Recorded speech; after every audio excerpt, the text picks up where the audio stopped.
Welcome to Ignorance Unleashed with your host Salvatore Cavalieri. In just 10 minutes, enjoy no-nonsense insights with a dash of humor and absurdity. Approved by his psychiatrist and wife because they agree he needs this outlet. Hey. So today we're going to continue on the 12 growth economic and demographic indicators that are super important for you before you make the decision to buy a particular property. Okay. This applies for residential, commercial. Okay. There's another financial analysis that you can perform and all that. That's great. That's important. That is needed. But before that, you need to look at these 12 factors, which I'm going to project here pretty soon. Okay, today's topic is going to be here, the last one here in the list, which is the level of commercial and residential occupancies / vacancies. Okay, but let's start here. Before I go into there, let's go over quickly the 12. Okay, so and the reason I go through the 12 is because all of them are important and all of them relate to one another. But besides that, it's time for you to refresh because you don't know how many times I have to repeat stuff to people and still repeat it. But anyway, so when you're planning to buy a property, you need to do your homework. And this includes that your property checks as many as possible of these 12 factors. So number one, good paying jobs in a variety of jobs, not only one industry. There's so many instances of one town, depending on one particular industry, in that industry just moving away. And then the town is left with no jobs. Therefore, everything is crashing down, prices are crashing down, people are moving away, etc., etc. You don't want that. You want variety of jobs, different industries supporting that particular, the particular health of the town. Highways and infrastructure. You need to make sure that there are roads to get to that particular property, that there's infrastructure being built or about to be built. If you're early, it's even better because you're ahead of the curve before the herd of people come in. So it's extremely important to have infrastructure. If you see highways being expanded, 2 lanes here, 3 lanes there, and all that, good. That means that someone in the city, the county, did a study and they know that that particular location is attractive to families and to business to pay. Instead, if you go to a town, you can see the highway that's falling apart, you see potholes and stuff like that, and maybe people don't care about that stuff, okay? So the next one, airports, extremely important. Not only the jobs inside, but the business and all that businesses. I have a message here where, okay, go on. You have the airport generating jobs, but also the surrounding area also generating jobs. Not only for housing, jobs for people that need housing, but on top of that, jobs for people that need businesses that need to open a shopping center, etc., etc. That needs to be around an airport. Okay, I'm talking about medium to high, larger size airport. Let's say Orlando Airport is a big airport. Miami is a big airport. Palm Beach County is a medium-sized airport. It's pretty decent. There's a lot of things going on around the Palm Beach County. Okay, ports. You have some ports that are strictly tourist, and you have some ports that they have a mix of both. Jacksonville is mostly cargo, okay, although there's some cruise ships coming out of there. It's a gorgeous port, growing. Then you have Miami. Miami is the most, I would say, diversified. You have a lot of cargo coming in and out of Miami, and then you have a lot of cruise ships going out of there. Tampa is kind of a mix. It's a smaller port, but it's kind of a mix of both, commercial and tourist going on. Okay, and then you have the one in Central Florida, which will be the one by Port Canaveral. That one I would say is 90+% is strictly for tourism, although it's being expanded and commercial shipping is being added. So there's a lot of infrastructure that needs to be built in order to support the cargo, the big cranes to carry those containers, etc., etc. All that stuff going on creates jobs. Schools. People move into area because good schools, and people move out of an area because of schools. So with that said, schools is a great factor if you're into the residential market, real estate, and if you want to attract good quality, long-term tenants into a particular property. Safety. If you buy a property in a location, you want to make sure that your tenants are safe, that when they come out, they don't get mobbed, or the business owner that you're renting a space, a shopping space, is also safe. Okay? Who wants to rent in a place that is not secure? Okay? Next one, available health and medicine. People get into accidents, people get sick, people need to have themselves checked up. So this is extremely important to be located near places where you have this. If you have to drive 30 miles to go to a doctor after an accident, probably you die out of the way. So you need to be near those things, especially now. This becomes even more, it's always important, but even more important probably when you are in the older age. There are towns in Florida where the population is very old, so they have big medical cities located, okay?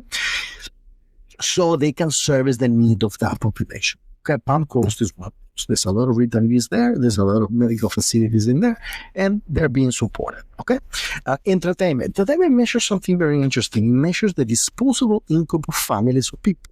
It's the ability for them to spend extra amount of money because they want to be entertained. Okay.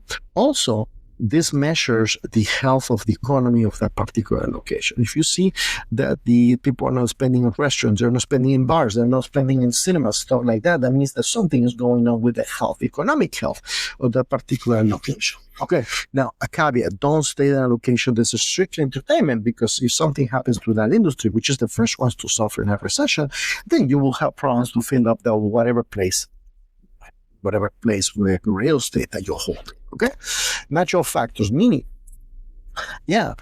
people move into a particular area because they feel attracted to the mountains or the trails or the lakes or the whatever. Okay, but at the same time, those natural factors can represent a risk to your property. A beautiful, nice river, that you can see and enjoy and fish in there. Maybe in spring, with all the snow melting, it becomes like a massive torrent of water, and everything gets washed out, including your cabin. So you need to make sure that when you see natural factors, you need to look at them in the 12 months of the year. For example, here in Florida, we have something hurricanes. Well, if you come in the months of December, January, February, March, it's beautiful. The temperature is awesome. There's not even a cloud in the sky. But there is an ocean, and in that ocean, usually the hurricanes come from there. That's going to happen between August and September. I think it is August, September, October. Like 4 months of the year, which you have hurricanes here. So how is that affecting your property? What is the insurance rate for those things like that? So don't fall into the love trap when you come into a place in summer or spring, for that matter, because things change. If you buy something that you can only rent in summer and 9 months of the year it needs to be closed because nobody can get there because it's snow, water, or whatever, then you need to take that into account. Okay, population growth or not, you want to be in places where the population is growing. People that feel secure, safe. You have medicine, they have entertainment, they have all the good things that make up a community thrive. So you need to make sure the population is growing, and that you can find out. There's statistics about it. The economic development offices of counties and cities are right there to help you, and you can check that out. Okay, very, very important. If you know this data, you can predict into the future. Oh wow. In 2 years from now, they're predicting that the population of this town is going to be 3 times as much. Crap. That means they need to buy now and just sit there. The one with the most patience wins. Always. Okay? With that said, easy access to food and market. This is so funny. There's one that I put together about a developer. He knew that the property was so far off that the closest supermarket was 20 miles, that he sold the idea that you could grow your own stuff and stuff like that. But I think people didn't pay attention that you have 12 months in a year, and you cannot grow the same stuff 12 months. And besides that, how big the plot of land can it be? And besides that, in Florida, you cannot grow everything. There's something called hot weather. Here we have 100 degrees. It will burn anything that is in there. So he was sold to them that BS, and also you could buy your home with extra land charge for that, and you could plant your crop in there. I say crop, no crop. You crop in there, and then it was fairy tales that they sold them, and people bought into that. So easy access to food and market is extremely important. Actually, that developer, after that, they put a Publix next to it. I don't know what people did with those plots of land that they were going to put. plat. Anyway, but today's topic is about the level of commercial and residential occupancies and or vacancies. I'm highlighting that there. Okay, meaning, okay, here we are. You come from, here we are in Florida, and you come from Colorado. Okay. And you're doing a market study. Okay. Well, when you do the market study, you drive around. This is stuff that you need to do, or someone you trust really well needs to do, or a very well educated and sincere real estate agent can tell you. Maybe. Okay. But anyhow, this is what it is. You go into the town and you drive around, and all of a sudden you see one shopping center, let's say it's 10 shops, 9 are empty. Only one guy's there, which is typically a sandwich shop. Okay? You drive around to across the street and you see the same thing happening again and again and again. So that means that the town is having some kind of issue. So you need to go drive a little bit further out just to see if that particular area, for some reason, has this recession or this crisis. It may be because there's no safe in there. So if it is not safe, white people are going to have a shop in there which you get mugged when you go out. I was in Seattle and I was visiting some people we knew. They had a commercial property near the port of Seattle. Very nice. The water, the whole thing is very nice. But the guy told me this is very dangerous. We need to make sure at night everything is very well closed and all that, because there have been stabbings outside the shop. Okay, so meaning that when that happens, businesses tend to move, and then you see vacancies.